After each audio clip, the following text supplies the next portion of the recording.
Isang extinct na hayop bumalik sa mundo bilang meatball. Paano? Alamin. Gusto mo bang kumain ng meatball na mula sa isang hayop na matagal nang wala sa mundo? Ito ang meatball na gawa sa woolly mammoth. Bagamat 10,000 years ago na silang extinct, nakahanap pa rin ng paraan ng ilang food scientists na gamitin ang karne nito sa pagkain. Alamin natin yan. Upang magawa ang kakaibang meatball na ito, kinuha nila ang myoglobin gene mula sa DNA ng mammoth.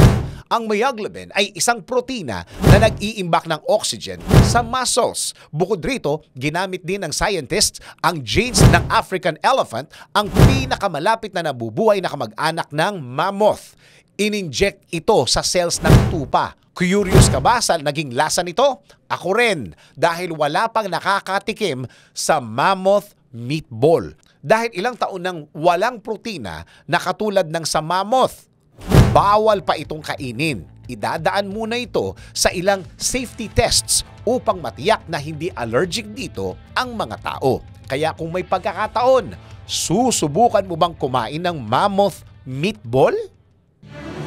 DWIZ Research Report. Report.